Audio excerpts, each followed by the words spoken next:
Tubuhmu terasa sakit, setiap langkah adalah siksaan, setiap napas adalah perjuangan.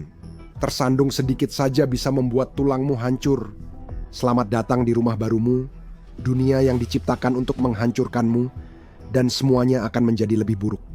Di episode hari ini dari The Infographic Show, kita akan membahas seperti apa sebenarnya kehidupan di Super Earth. Namanya memang menipu. Super Earth hanya merujuk pada ukuran planet, bukan kemiripannya dengan bumi. Dunia ini lebih besar dari bumi, namun lebih ringan dari raksasa gas seperti Neptunus atau Uranus. Sebagian besar berukuran 2 hingga 10 kali massa bumi. Artinya, gravitasi lebih kuat, atmosfer lebih berat, dan lingkungan asing, berbeda dari tata surya kita. Dan karena kita tidak memiliki satu pun di dekat kita untuk dikunjungi, mereka tetap menjadi misteri. Sebagian superbumi bisa berbatu dan berlautan, lainnya membeku atau tertutup gas tebal. Masanya 3-10 kali bumi. Aturan pembentukan planet menjadi aneh. Tidak ada yang tahu persis di mana planet berbatu berakhir dan mini Neptunus dimulai. Astronom telah menemukan ribuan eksoplanet dalam 3 dekade terakhir, dan superbumi adalah salah satu yang paling umum. Tapi jika mereka ada di mana-mana, bagaimana rasanya tinggal di sana? Kamu baru saja mendarat di superbumi dan tempatnya terlihat cukup familiar. Langit biru, beberapa awan, dan sebuah badan air besar di kejauhan.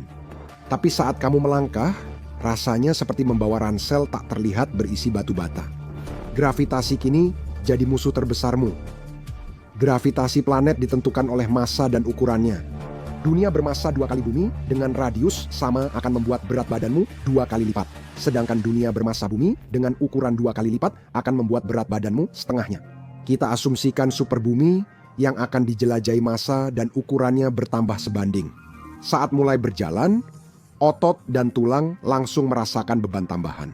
Berdiri tegak saja sulit, melompat hampir mustahil, bahkan jogging membuatmu kelelahan karena tubuh bekerja di tekanan tinggi. Latihan fisik ini tidak kamu inginkan. Jantungmu kini memompa lebih keras melawan gravitasi kuat. Oksigen sulit mencapai otak di dunia dengan massa 4 kali bumi. Darah mungkin tak sampai ke organ di atas paru-paru. Kamu akan tak sadar dalam beberapa detik, lalu ada paru-parumu. Atmosfer superbumi cenderung lebih tebal karena gravitasinya yang kuat, menahan lebih banyak gas. Bernapas terasa seperti menghirup melalui sirup karena berat udara menekan dadamu. Meski kadar oksigen normal, kepadatan udara membuat setiap napas terasa lambat dan berat. Tekanan udara tinggi juga memengaruhi jaringan halus di sinus atau telingamu. Sakit kepala, mimisan, dan pusing bisa dialami setiap hari. Kelangsungan hidup jangka panjang akan membutuhkan hidup di lingkungan yang terkontrol sampai tubuhmu mampu beradaptasi. Kehamilan jadi lebih rumit. Gravitasi tinggi memengaruhi aliran nutrisi dan oksigen antara ibu dan janin. Ini bisa menyebabkan pertumbuhan terhambat atau komplikasi berbahaya. Pada awalnya, manusia mungkin harus bergantung pada rahim buatan atau habitat khusus hanya untuk bisa bereproduksi dengan aman. Jika lahir di superbumi, tubuhmu akan tumbuh berbeda, lebih pendek, berisi, dan kuat.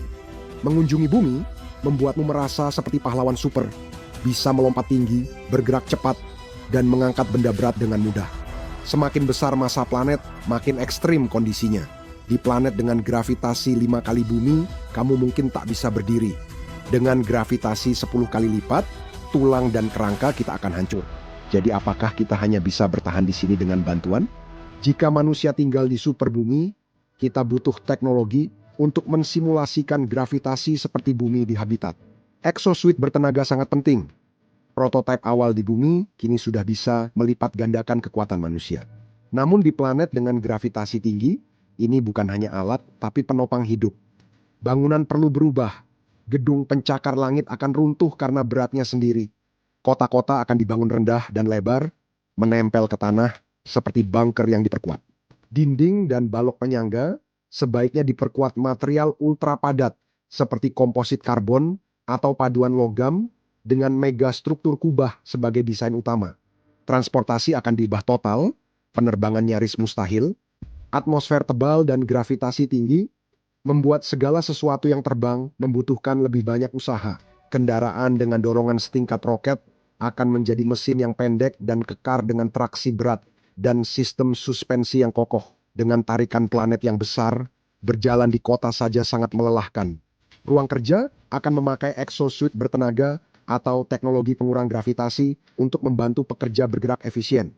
Industri baru akan muncul untuk mengurangi atau memanipulasi gravitasi, seperti kita mengandalkan energi dan bahan bakar di bumi. Masalah lebih besar lagi, gravitasi superbumi bukan hanya bisa menghancurkanmu, tapi juga menarik lebih banyak asteroid dan komet. Bumi akan terkena tabrakan sejenis kiamat. Setiap beberapa juta tahun, di superbumi, peradaban bisa menghadapi dampak bencana. Ini terjadi setiap beberapa ribu tahun. Peradaban akan terus-menerus kembali ke zaman batu, dipaksa untuk memulai dari awal lagi dan lagi. Kelangsungan hidup bergantung pada sistem peringatan dini, tempat perlindungan bawah tanah besar, atau pertahanan luar angkasa, hingga teknologi mampu menghentikan peristiwa seperti itu. Dan bawah tanah mungkin menjadi tempat teraman. Gravitasi berkurang semakin dekat Anda ke pusat sebuah planet. Peradaban manusia di superbumi mungkin harus hidup di mega kota bawah tanah dan menggali ke dalam kerak demi perlindungan dari gravitasi ekstrim dan asteroid. Namun, ada juga manfaat memiliki masyarakat di superbumi. Planet besar punya atmosfer tebal dan medan magnet kuat sebagai pelindung dari radiasi matahari. Pertanian akan berubah, namun tetap memungkinkan.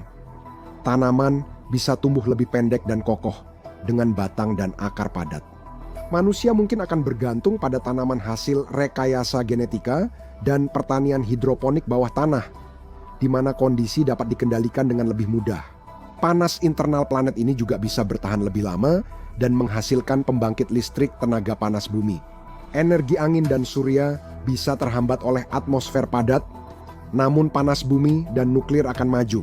Super Earth tak harus jadi tempat tandus menakutkan. Peradaban bisa tumbuh asal mampu beradaptasi. Hal positif bagi tim pendarat adalah gunung-gunung di bumi lebih kecil. Gravitasi membatasi tinggi gunung karena batuan akan runtuh jika terlalu berat. Di superbumi, gunung kecil pun perlahan akan runtuh ke tanah. Bentang alamnya kemungkinan akan lebih halus, datar, dan lebih padat, dibentuk menjadi dataran tinggi bergelombang daripada puncak-puncak yang menjulang tinggi. Ilmuwan memiliki dua teori utama tentang perilaku kerak dan mantel superbumi. Beberapa penelitian menyatakan gravitasi kuat menipiskan lempeng dan meningkatkan tekanan, hingga sering terjadi gempa dan letusan besar. Namun studi lain membantahnya. Kerak bisa sangat kuat dan tertekan di bawah tekanan tinggi hingga tektonik lempeng berhenti total. Gunung berapi mungkin langka, tapi panas yang menumpuk jutaan tahun di bawah tanah akhirnya dilepaskan lewat letusan super yang mengubah dunia. Semakin dalam Anda masuk ke dalam superbumi, menuju inti, segalanya menjadi semakin intens. Planet bermassa 10 kali bumi akan punya inti besi lebih besar. Tekanan di planet itu jauh lebih besar dari bumi, memadatkan inti besi dan menjadi masalah besar jika Anda tinggal di sana. Inti cair menghasilkan medan magnet pelindung di sekitar planet. Tidak ada arus berarti tidak ada medan magnet. Permukaan planet akan terpapar sejumlah besar radiasi kosmik dan partikel bermuatan dari badai matahari. Apapun di permukaan planet itu secara harfiah akan dipanggang. DNA dari setiap makhluk hidup, termasuk manusia, akan dibombardir oleh radiasi yang mengakibatkan penumpukan mutasi. Bagaimana dengan cuacanya? Atmosfer padat memerangkap panas, menyebabkan badai dahsyat. Badai topan dapat membesar dan bertahan berbulan-bulan, dengan angin kencang menghantam permukaan secara mematikan. Udara yang tebal akan bertindak seperti selimut termal, memperkuat badai dan mendorong suhu ekstrim. Planet yang mengorbit dekat bintang akan mengalami efek rumah kaca lembab, menyebabkan lautan menguap jadi awan uap tanpa akhir. Namun, jika planet tersebut berada lebih jauh dari bintangnya, atmosfernya bisa menahan panas, menciptakan dunia dengan kabut yang terus-menerus, senja abadi, dan angin yang lambat serta berat. Banyak superbumi mungkin terkunci pasang surut. Satu sisi selalu menghadap bintang, sisi lain selalu gelap. Satu sisi akan terpanggang di siang tanpa akhir, sisi lain membeku dalam malam abadi. Zona terminator, garis antara keduanya yang selalu diselimuti cahaya senja, adalah satu-satunya tempat dengan suhu yang masih layak huni. Bisakah ada kehidupan di sana? Mungkin, tapi pasti berbeda. Pohon tak bisa tumbuh tinggi karena gravitasi akan menghancurkannya. Sebaliknya, mereka akan tumbuh rendah dan tebal, menempel di tanah seperti benteng hidup. Batang mereka akan pendek dengan kayu yang padat, cabang-cabangnya akan menyebar lebar, bukan tinggi. Daunnya bisa berevolusi menjadi lebar dan gelap untuk menangkap cahaya matahari yang menembus atmosfer. Hewan tidak akan meloncat, tapi lebih banyak merayap atau mengendap. Tulang berongga mudah patah, jadi evolusi cenderung memilih tubuh padat, berotot, dan rendah. Di udara tebal, sebagian bisa berenang di atmosfer dengan sirip atau anggota tubuh berselaput. Jenis-jenis super Earth yang berbeda akan menghasilkan ekosistem yang berbeda pula. Jika atmosfer planetnya kaya akan oksigen, metabolisme bisa berjalan sangat tinggi. Makhluk kecil dan kuat dapat berkembang penuh energi, sedangkan hewan besar bergerak lambat dan hati-hati untuk menghemat tenaga di lingkungan yang menekan mereka. Banyak planet yang ditemukan astronom mengorbit sangat dekat dengan bintang, bahkan ada yang hampir sedekat Merkurius ke matahari. Jika ada kehidupan di sana, makhluk hidup harus bertahan di atmosfer panas dan bertekanan tinggi. Kehidupan mungkin hanya berupa mikroba ekstremofil yang tersembunyi di bayangan atau menempel mineral. Beberapa ilmuwan percaya bahwa mungkin ada dunia air di mana seluruh planet tertutup oleh lautan global. Itu mungkin terdengar sempurna untuk kehidupan akuatik, tetapi kenyataannya sangat berbeda di dunia-dunia ini. Lautan dapat sedalam ratusan hingga ribuan mil membentuk es bertekanan tinggi di dasar dan menjebak kehidupan di perairan atas. Ventilasi hidrotermal bisa menopang ekosistem alien seperti kehidupan laut dalam di bumi. Kehidupan mikroba atau laut mungkin ada di wilayah dangkal di atas es bertekanan tinggi, memanfaatkan mineral terlarut dan energi kimia. Arus laut dalam menciptakan siklus nutrisi, sedangkan ventilasi hidrotermal dari panas internal planet bisa menjadi habitat ekosistem seperti di ventilasi laut dalam bumi. Di dunia gelap dengan pasang surut terkunci, ekosistem dapat muncul di jalur senja, dan organisme fotosintetik berevolusi untuk hidup di cahaya merah redup matahari terbenam abadi. Mikroba pecinta panas akan hidup di zona hangus yang terus dipanggang matahari sistem itu. Kehidupan di superbumi mungkin berdensitas rendah dan efisien jika bisa beradaptasi dengan dunia ekstrim. Itu akan sangat berbeda dari yang pernah kita lihat.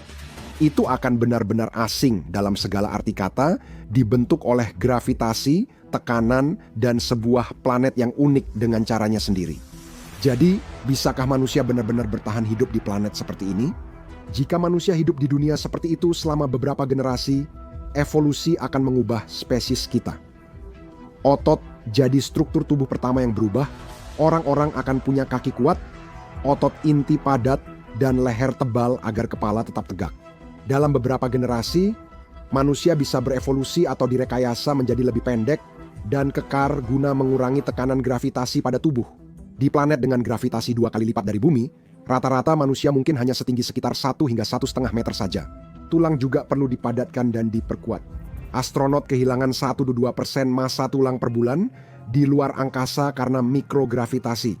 Di superbumi yang terjadi justru sebaliknya, tubuh akan terus menambah kepadatan untuk menopang berat badan. Nada suara bisa lebih rendah agar merambat lebih baik di udara tebal mirip paus. Bicara bisa meningkat karena gelombang suara bergerak lebih cepat di udara padat superbumi didukung teknologi. Sebelum biologi memungkinkan, exoskeleton bertenaga membantu manusia berjalan, mengangkat, dan bergerak di gravitasi tinggi. Itu penting untuk bertahan hidup. Pengobatan dan rekayasa biologi juga akan memengaruhi masa depan manusia. Teknologi pengeditan gen seperti CRISPR memungkinkan ilmuwan menyesuaikan fisiologi manusia agar siap menghadapi lingkungan gravitasi baru di superbumi sebelum para kolonialis tiba. Ke depan, manusia mungkin akan berevolusi secara sibernetik atau sintetis. Kita mungkin akan menyatu dengan teknologi, bukan beradaptasi secara biologis. Implan sibernetik dapat mengatur detak jantung, ketegangan otot, dan aliran darah. Keturunan kita di superbumi bisa jadi bukan murni biologis, melainkan hibrida biomekanik. dioptimalkan untuk dunia yang akan menghancurkan manusia biasa di bawah berat badannya sendiri. Hidup di superbumi terdengar menggoda jika itu akan menghasilkan kekuatan supermanusia. Para astronom telah menemukan puluhan superbumi yang mengorbit di zona layak huni bintang mereka, selain mempelajari tumbuhan dan hewan eksotis. Faktanya, beberapa dunia ini bahkan mungkin adalah surga, tapi kenyataannya surga selalu datang dengan harga yang harus dibayar. Kehidupan di superbumi berbeda dengan di bumi. Para pemukim pertama akan menghadapi kesulitan besar karena gravitasi berat, badai dahsyat, dan lingkungan yang sangat berbeda dari planet kita. Meski punya teknologi terraforming, rekayasa genetika, atau adaptasi untuk superbumi, kita mungkin tetap merasa tak ada tempat seperti rumah. Tonton sekarang, kamu tidak akan percaya planet-planet gila ini benar-benar ada, atau klik video ini.